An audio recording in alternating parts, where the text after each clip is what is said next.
Well, hey everybody, welcome to When We Walk. I'm Micah. And I'm Shireen. And this is a little podcast where we discuss what happens when we walk. We have found that some of our best conversations happen on walks together. Yep. And so now we're going to bring these to you as we sit on a couch And talk about our walks. when we walk. Okay, so one of the things that we've talked about so much over the last many years on many of our walks has been this succession process that just came to a really, came to an end, but really came to a beginning in For us. March, where Pastor Les handed the leadership of Lifegate over to me. And we've now been in that role. I've been in that role for a few months, but there was a lot that led up to that. Yes. Publicly, it was 3 years. Yeah. But we know that it was actually, first of all, obviously a lifetime in the making, but privately more of a 10-year process. Yeah, it really was. Of emotionally, mentally, spiritually processing through it pretty silently. Mm-hmm. And so we thought it would be helpful maybe for other people to hear our story and our journey, because it's not, I mean, even though our story is what it is specific to, you stepping into this role, I think the process to get where we are is not uncommon. Right. I think Absolutely. a lot of people who, when you're walking with Jesus, will go through some sort of decision-making process, right? Yeah. Where you have to decipher what he's saying to you, where you're processing maybe quietly because it's not something you can process with a lot of people, or where you have to make a big decision in life. And so we just thought we'd share some of our story. Yeah, I think that's great. So I think one thing that could be helpful is thinking all the way back to like how we even got to Omaha. Yes. Right? So doing ministry kind of together in Georgia. Go Dogs. Go Dogs. We started together, but then, remember you were my intern? Yes. Now, that wasn't should we great. tell that story? No, that wasn't great. No, we worked together how did. Many years ago before? And it did not go well. It did not go well. But We've come a long way. We have, and we're together now working together. Yeah. So it can be done. Yeah. Do you want to explain why it didn't go well? Okay.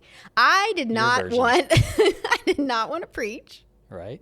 And you were making me preach. Because all the interns had to preach. But I couldn't give you special exception as my fiance. We were married at that point. When you preached? Yeah. Oh. And I for sure should have gotten special treatment as a wife. That's just the way I thought. Know. Anyway, I still preached. It was fine. Awesome. It was great. Yeah, you did good. But we've made it. Yeah, but we did ministry together. Yeah. That's how it all started. We found each other in ministry, and we were called separately before we got married. We both knew we had a call to ministry. Yeah. I thought I was going to do mission work overseas. I think you thought the same. Missions for sure. Yeah. Mm-hmm. Yeah, we both traveled a ton. Mm-hmm. Africa, I lived in Africa for a bit. You've traveled to a gajillion countries. Yep. And I think that's probably what brought us together, Jesus, and the same calling. Mm-hmm. And we started the path thinking this was going to be where we're going to go. We're going to go overseas together. We're going to change the world. Mm-hmm. We were like super passionate, zealous 20-year-olds. Yep, absolutely. And so before we launched overseas, remember we were at a point with our ministry where it felt like, I don't know that we're doing this together as much as we thought. Yeah. We had gone back to nursing school, and we were wondering, would there be a next season where we would get to do more together ministry before we launched overseas. So, which I think is something a lot of when you get newly married and you're bringing these two callings together, you have to kind of figure and wrestle out anyway. Yeah. And so I think we were trying to figure out what that could look like as we became a married couple and knew we wanted to do ministry together. So what does that look like? And the context we were in didn't feel like it was the best place for us to be able to do that. Right. So we started asking the Lord, open the door. Yeah. And some doors opened, but a lot closed. They all closed, except for one. For one. We loved college ministry. We wanted to stay in college ministry, but nothing opened up in those areas. Yeah. And yet at least not on a campus. Right. But a local church college ministry did open up. In Omaha, Nebraska. And when we told our friends, hey, we're going to take a job in Omaha, Nebraska, I think people said, I'm sorry, where? One person even said to me, like, so what's Oklahoma like? So that tells you. I don't know if that speaks to the educational system of Georgia or But yeah. Yes. We just knew it was literally somewhere in Middle America, which turns out that's what people say. Yep. Somewhere in Middle America. And the funny part is that you had already had a spiritual connection here. Big time. Yeah. Over the years. Yeah. I mean, I've known many of the pastors here, Pastor Les especially, through youth camps and things like that growing up. Even some of the college stuff that we did, Pastor Les and some of the other pastors here would come and speak at. I remember having a dream about Pastor Les and I doing ministry together in 2004. So that was 3 years before we came here. I know. So those are kind of the crazy things, I think, that at times don't make sense. But then if we steward those little kind of messages from the Lord over time, you might see a pattern, you know, and for us, we hold on to those dreams and words that people give and times with the Lord that we feel like are significant. And I know now on this side, we can look back and now you can say that dream in 2004 was significant.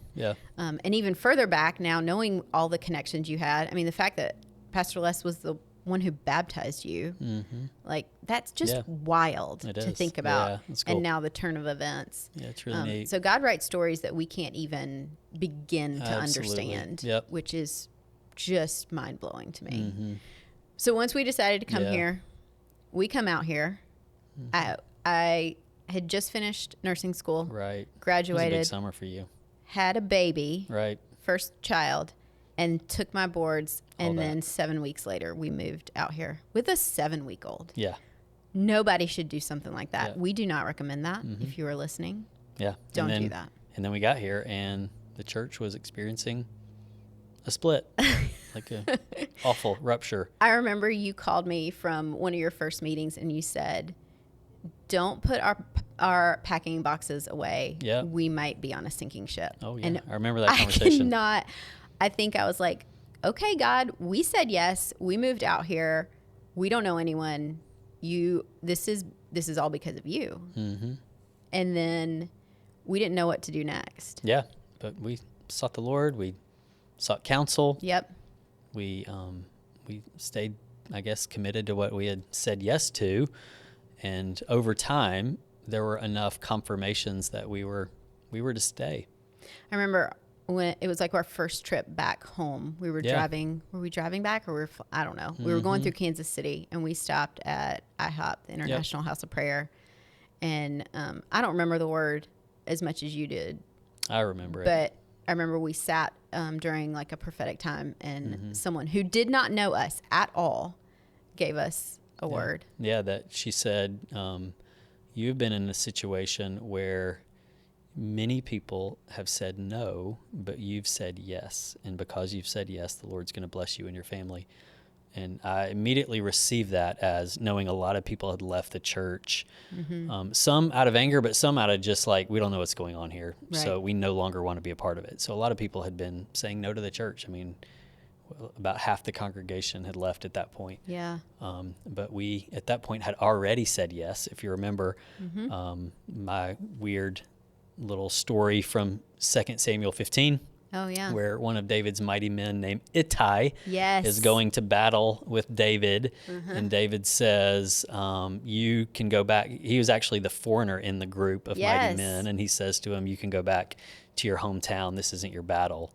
And remember, we used to joke, we kind of feel like foreigners here. We're these Southerners. We're like the foreign exchange student who's like, the family's having a fight. So we're going to go hang out in our room. And so anyway, the way the story goes is David says, hey, you're released. Like this isn't your fight. And he says to David, you're my guy. Like my people are your people. My fights are your fights. And I remember reading that in our basement and feeling like the Lord said, do you want to be Ittai? Like, do you want to do this? And so at that point, in our hearts, we said yes. We communicated that to the elders. They have still, for 16 years, made fun of me for being Ittai, of all people. I mean, that is so obscure. Everyone listening is going to go, who is this guy? I think he's mentioned 5 times, maybe 4. That's not bad. But yeah, that was a significant moment for us. So we had already said yes. We go to IHOP. That's a confirmation. Yeah. It's even funny hearing you say that story even now. I'm thinking God heard our yes in that, even in reminding us of that story. I'm like, wow, to take on and say, we will embrace these people as our people. We don't even know them. Like, we definitely felt like foreigners, but we'll embrace these people. And it's like, we said yes then, and God took us seriously. Yeah. And here we are today too. That's pretty, I don't know, it's just a little aha moment for me. Really beautiful. Yeah. Yeah. So for the next many years, college ministry, young college adult ministry, we're just cranking it out, cranking babies, raising kids while we're cranking out ministry. Yep. Just doing the things. Crazy season. And then you happen to have a lunch with Les one day. Yep. In 2013. And he mentioned that he was asking me, what do you feel like, the Lord has for you in the future?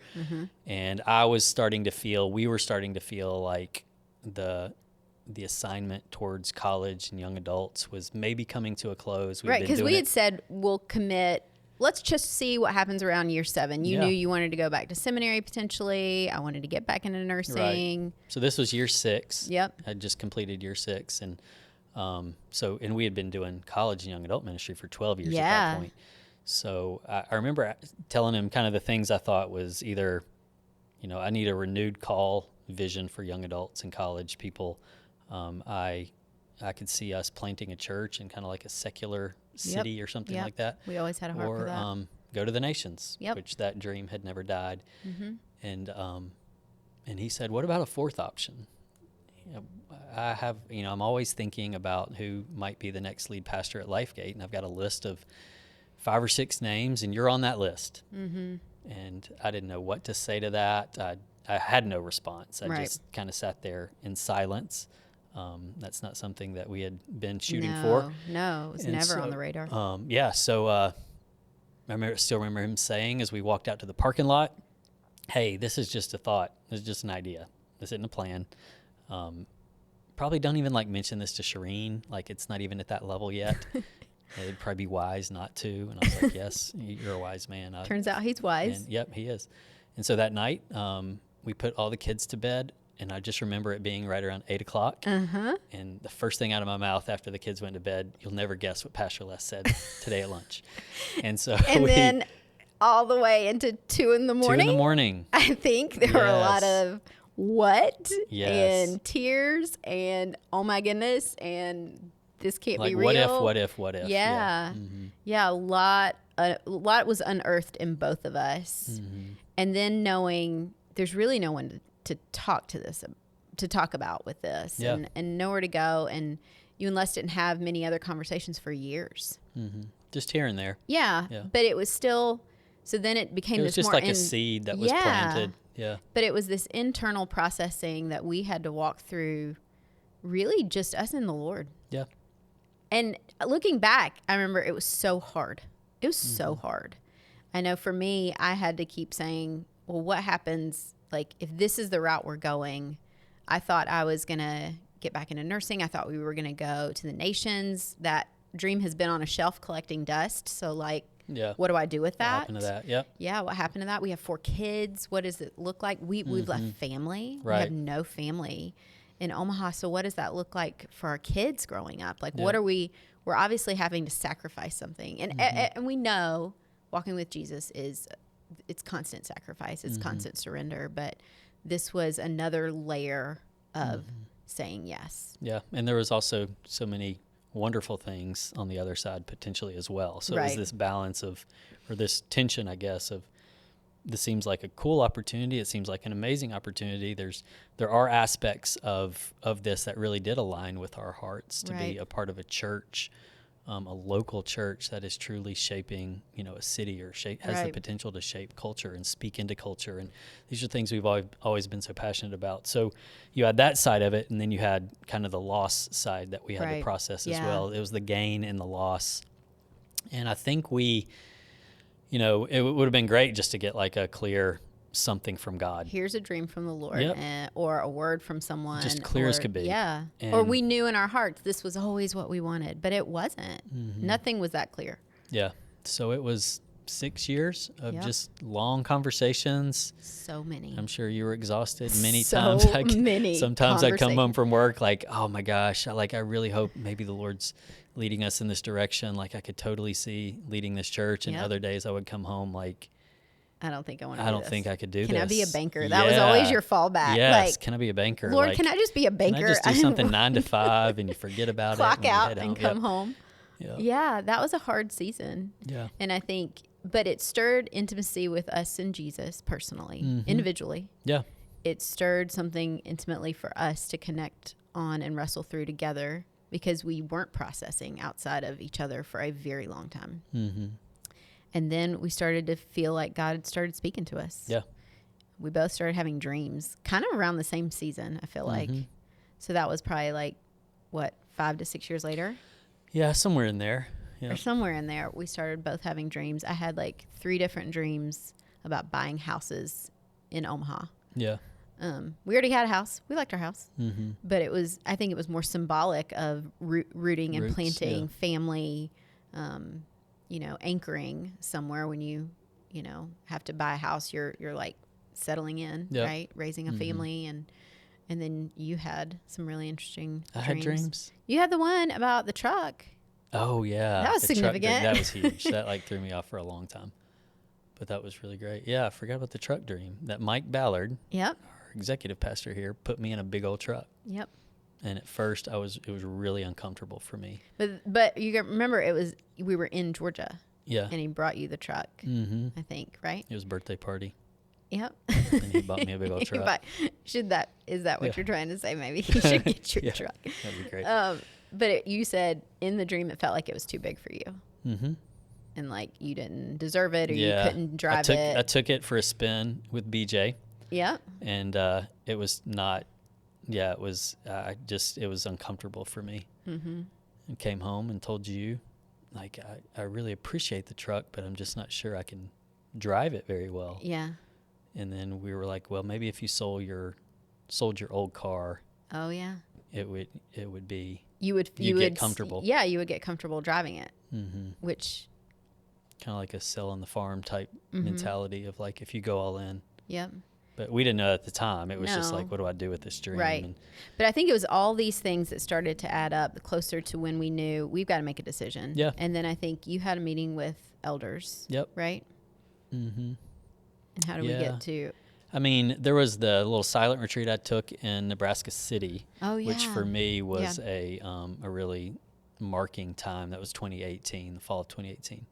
40th birthday, and I just spending time with the Lord alone for a few nights, and kind of the Moses Joshua theme kept coming up, and that a phrase I'd heard in a sermon that Moses saw further than he would go, and Joshua went further than he could see. Oh, yeah, and that phrase kept coming up to me of how Les has led us into this vision of the type of church that God wants us to become, right? And the 40 and 40 vision, 40 campuses in 40 years, that Les was given that vision to move us in the right direction, but he might not be the person to get us there. Obviously, the math doesn't work out that he would still be leading us at 40 in 40 years either. So knowing it kind of felt what was emerging in my heart is Les has been kind of a Moses figure for this church, and that I was to be kind of a Joshua figure to move us into this calling as a church. So I think that's when that first started to click for me. Mm-hmm. And then we started to have conversation with the elders. That was 2018. We started having conversation with the elders more significantly in 2019. Yep. We made the commitment in like August of 2019, like we're all in, we're going to do it. We announced it a year later, 2020. We spent that year mapping out a plan, and we should do a different podcast at some point around like healthy succession. Works. Yeah, that's a whole because our elders and Pastor Les and our people here at Lifegate just did an amazing job. It takes a village to it really does to do that well, and everybody has to play nice in order for that to happen. And but I think the other part is like we said yes, but there was still questions internally for us, and I think for people listening, and if you're walking through something like that, it's okay to still even get to your yes or your no and still question. It like is. We still, we both, I think, still had questions. There were still things that stirred up in our hearts that we had to kind of release to the Lord. Absolutely. Still things we had to grieve over time, like, what our kids' lives were going to look like, not having family, for me personally, like our lives are going to look different than what I thought. For me, even my life, like the path that I would take career wise is going to look different. And, our kids being a part of ministry is going to look completely different. And so you have to process and grieve a lot of things in every layer. Yeah. That's why I think it's okay to still have your kind of answer, but still walk through absolutely some of the questions and still have some, I don't know, maybe doubts, but also just like, we don't know. Right. It's okay not to know exactly everything that's going to I think one of my big takeaways from the whole thing was trusting God with the process. Like the process was important. Right. It like was. Him letting us feel some of that was a part of the process. Like if he had just, the day after Les and I had that conversation, if we just had this clear word from the Lord, like you're going to be the next lead pastor and there's no question. And it, came to us in such a way that was undeniable. Right. Then the process would not have been what it was. But I think we needed to grieve some things. We needed to lean in more intimately to Jesus. We needed to, I needed to grow in a lot of areas. Yeah. A lot of character things, a lot of growth edges for me. Yeah. That would not have maybe borne out the same way if it was more of an automatic transaction. Right.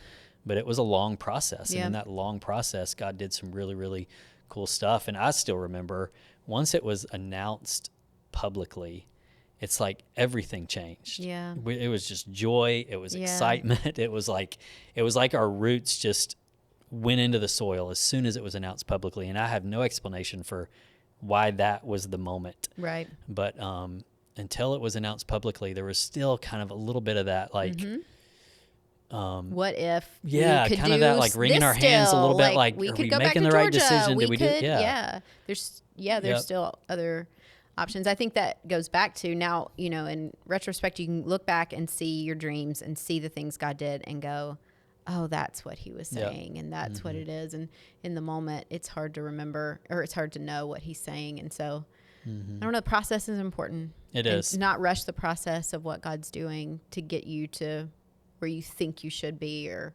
where you want to be. And for us, it really, what looked like a 3-year public process was actually 10, if not more, years of processing, saying yes to Jesus over and over and over, and surrendering over and over and over. Yeah. So I think trusting God with the process was one of my takeaways. I think another one, though, is something you and I valued from early on, going all the way back into our 20s, which was just kind of a shared commitment we had that we would go wherever God led us. Yep. That was just something that we both used to always say. We'll go, and we thought it was going to be like India or Africa. Turns out it was. That's what we thought the hard was going to be. Right, yeah. turns out it was Omaha.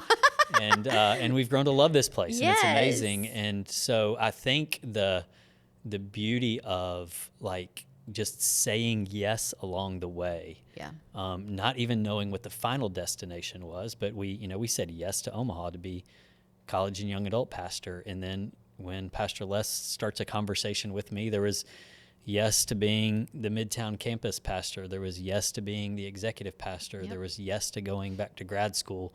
And there was just a lot of yeses along the way, not knowing for sure where all those yeses would lead. But I think just kind of like a yes in our heart before the Lord is actually like a really significant thing for us to carry. But there's also the other side of that. That means that there has to be some no's in our hearts. You have to say no to some things to be able to say yes to some things. Yeah. I think that one of the things is we both were willing to say yes before we even committed to each other. So we knew that we were always going to say yes to Jesus individually. So I trusted your yes to Jesus, because I knew I was saying yes to Jesus so we could trust each other. Yeah. But then you're right, with every yes means there's no's. And there were a lot of no's along the way too that were really hard for me, because I remember the first conversation, I'm going to be brutally honest, and I think I said, what about me? Yeah. Because in a marriage, you think that. And for me, I don't even remember how many years in I was staying home with kids. Yep. I had not been able to work as a nurse. I had 2 degrees and a dream to, go and do ministry overseas, and I had yet to use either degree or go. You did like help our kids when they got sick. I did. Things like that. I was a good nurse at home. Yep. But I realized that I was holding on too tightly to those, and I had to release those to Jesus. Those were hard no's, and when you look back on it, they weren't quick. They weren't quick. It was a process. It was grieving, right? Grieving dreams, grieving expectations. And I think, and I don't want people to hear it as like I had to give things up so you could do this. Like we were in partnership doing this. You 100%. Were not going to say yes to this role if we were not both together willing to say yes to this. And so we both had to wrestle through so much and be willing to have some hard surrenders. Both of us still did. You knew that I had dreams too, and you were willing to say, okay, I'm going to have to pull back in some areas so that I can go after some things. And I wanted to get back into the working world and ended up, going to Chick-fil-A and now here on staff, turns out. And so we both knew that there were give and takes. Isn't that interesting, the whole thing of like we left Georgia wanting to do ministry together, but it took years before we were actually doing it. I mean, we did, but we did. Yeah. But it was in different content. Yeah. Yep. It was totally different when I'm home all the time with kids and we're trying to do it like that, but then circle all the way back, and God brings us back together in that way. We thought it was going to look so differently. Yep. And here we are on staff at a church together. But it was because we were willing to say, I mean, it's so interesting, right? Because you say yes to Jesus and you think it's just a continual walk of all these great things you gain, which you do gain a lot. But actually there's a lot of surrender and no's that you have to say as well that are really, really hard. Yeah. And it's okay for them to be hard. Yeah. And it's okay for you to grieve them. But that's part of the process. Yeah. And I think that's what I valued through all of this is that we did this together, processing it. We did eventually bring other people like family members and some really close friends into that processing. But I'm just so grateful for that time. We wouldn't be able to do what we have done and gotten to where we are today and to continue without that. Yeah. It's great. So in the no's, as hard as they are in the moment, they always lead to a greater life than you would have engineered for yourself. So true. Right? Yeah. And so we're getting to live in that now, experience that. And it's been amazing. So hopefully, what people are hearing as they hear that story is, we're all facing discernment questions or calling questions, or what is God saying to me in this season? What does God want to do with my life? Should I marry this person, or should I take this job, or should I go to this school? Or a lot of things you tend to or experience in your 20s. We did, right? Yeah. You wrestle with them. You do. And so I think the desire a lot of times is just like, Lord, just tell me. If you just tell me. But oftentimes, and sometimes he will, just a clear word from the Lord is such a blessing. But sometimes there's a process, and there's something he's doing on a deeper level in our hearts, stuff he's cultivating, character and faith, and the ability to, even the timing of being able to step into what he has for us, that he's often working kind of behind the scenes and on a deeper level that you can trust him with when it doesn't feel as clear. But just, I think the continuation of just a yes in your heart will get you in the right direction. So hopefully that's helpful for people to hear that.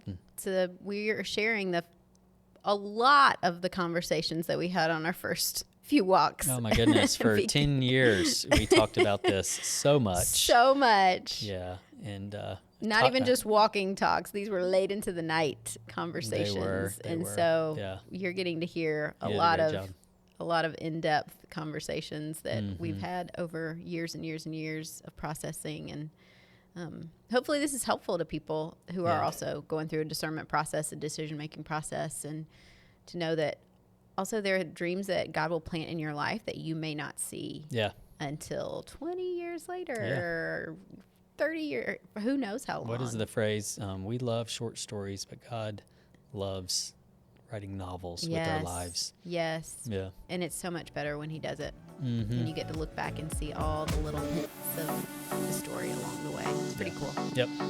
So well, it was fun to reminisce on all of that and how we got to where we are today. So hopefully it was helpful for people. Yeah. Thanks for joining us. And hopefully you can join us again next time on When We Walk.